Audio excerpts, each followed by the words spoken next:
You say that I'm psychotic, but then you like it.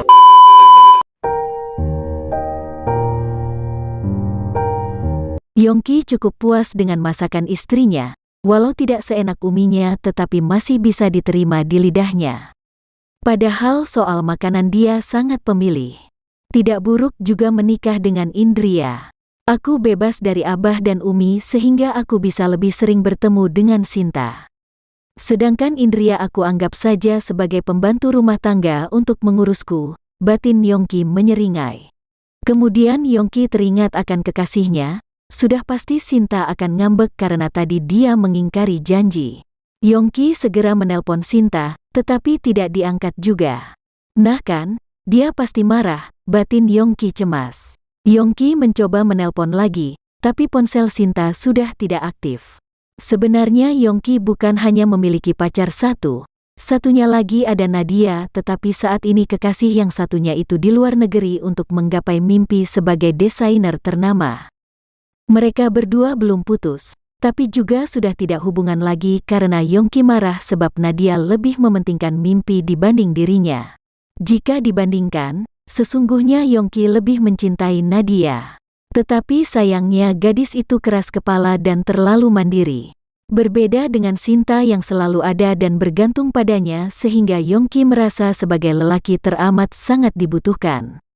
Apalagi Nadia tidak suka diajak untuk bersenang-senang sehingga ketika berkumpul dengan sahabatnya dia malah asyik sendirian, makanya saat ini Yongki memprioritaskan Sinta. Sinta ini semakin lama tidak asyik lagi, mudah ngambek dan ini itu. Menyusahkan sekali, apa aku mencari pengganti lain ya? Tapi sangat sulit mendapatkan wanita secantik Sinta, gumam Yongki. Yongki rebahan di kamar, dia membuka Instagram milik Nadia. Berbagai prestasi demi prestasi diraih, dalam hati Yongki bangga tetapi juga kesal. Nadia memang perempuan yang berkualitas, tetapi tetap saja cantik Sinta. Saat membawanya aku merasa bangga dan membuat teman-teman menatap iri, gumam Yongki. Akhirnya Yongki memutuskan untuk mempertahankan Sinta, kecuali jika kelak dia melihat ada gadis yang lebih cantik dan menarik mungkin akan beda lagi. Yongki kemudian membuka jendela kamarnya, tanpa sengaja dia melihat istrinya yang berada di taman sendirian tengah membaca novel. Astaga! Betah amat dia di sana sendirian? Mumpung dia sedang asyik sebaiknya aku masuk ke kamarnya. Siapa tahu aku menemukan foto dirinya saat tanpa bercadar, batin Yongki. Yongki segera menyelinap ke kamar samping, dia berusaha mencari ke dalam lemari. Setelah ketemu album, dia tertawa puas. Tetapi ketika ingin membuka dia mendengar suara jejak langkah Indria yang hendak masuk. Yongki sangat panik. Tanpa pikir panjang dia masuk ke kolong bawah tempat tidur sambil memeluk albumnya. Sialan, kenapa sih dia kembali secepat ini? Batin Yongki. Yongki tetap tengkurap dan mempertahankan posisi yang tidak nyaman itu. Jika sampai ketahuan akan ditaruh di mana mukanya? Panas sekali cuacanya. Aku ingin mandi lalu sholat zuhur ujar Indria. Jantung Yongki berdetak lebih kencang. Dia tidak sabar melihat Indria membuka cadarnya. Yongki memajukan kepalanya sedikit, agar bisa melihat Indria tanpa ketahuan. Kemudian secara perlahan Indria melepaskan kacamatanya dan cadarnya. Hanya saja posisi Indria membelakangi Yongki sehingga dia tidak bisa melihat wajah istrinya secara langsung. Tiba-tiba saja mata Yongki terbelalak saat ada kecoa yang berjalan ke arah wajahnya. Yongki menjerit keras dan keluar dari tempat tidur. Sedangkan Indria sangat kaget dan menutupi wajahnya dengan kerudungnya. Mas Yongki, kamu ngapain di sana? Pekik Indria. Aku. Yongki sangat kebingungan, dia tidak berani menatap wajah Indria secara langsung dan tidak tahu harus membuat alasan apa yang sekiranya masuk akal tetapi tidak mempermalukan diri. Saat ini Yongki benar-benar mati kutu. Mas Yongki jawab. Ngapain kamu bersembunyi di bawah sana? Timpal Indria sangat penasaran. Pernikahan kita akhirnya bocor juga ke teman-teman aku. Mereka mau bertemu denganmu. Tapi aku tidak mau karena membawamu sama saja mempermalukan aku. Jadi aku kemari ingin mengambil fotomu untuk ditunjukkan pada mereka, jawab Yongki. Bukannya itu sama saja juga akan mempermalukan kamu kalau menunjukkan fotoku? Sindir Indria curiga. Benar juga kata kamu, ujar Yongki nyengir. Yongki memberanikan diri untuk mengangkat kepalanya. Saat melihat Indria dia sangat takjub. Saat ini cahaya terang, dengan jelas dia bisa melihat kedua bola mata Indria. Yongki untuk sesaat terpana, kedua mata itu sangat membiuskan membuat Yongki mematung. Mas Yongki, kamu kenapa melamun? Ini sudah azan zuhur, sebaiknya kamu sholat sana. Tegur Indria. Ah iya, jawab Yongki merasa enggan untuk pergi sebab dihantui oleh rasa penasaran yang teramat tinggi. Itu album fotoku kenapa dibawa? Bukannya malu kalau menunjukkan aku pada teman-teman? Sergah Indria.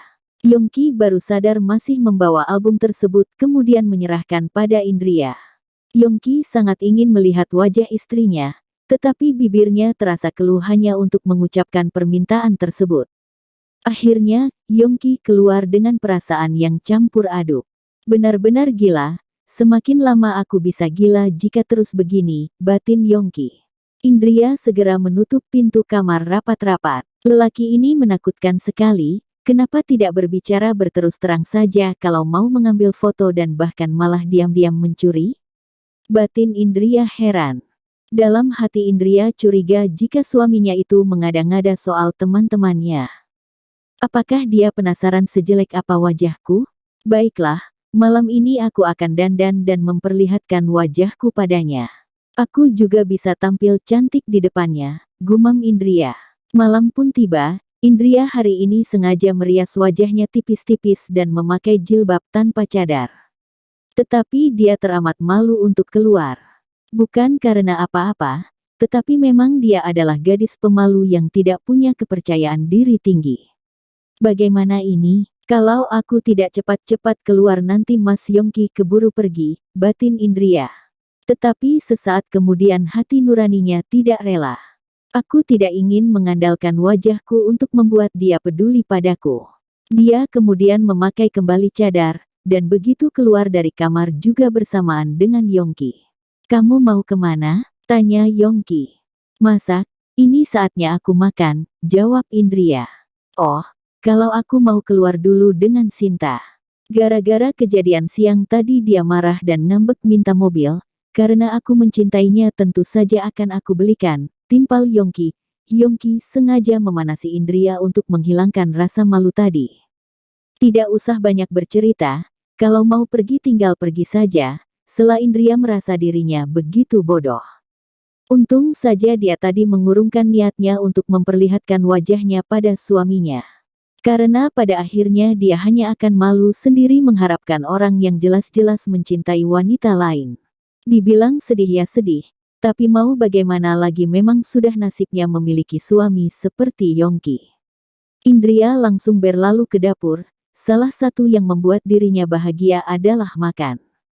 Jadi Indria malam ini ingin membuat masakan yang spesial untuknya. Aku masak daging sapi mercon sekalian agak banyakan buat besok aku sarapan. Jadi besok aku tidak perlu masak. Oh iya Zahra juga sangat suka lebih baik aku masak agak banyak, batin Indria.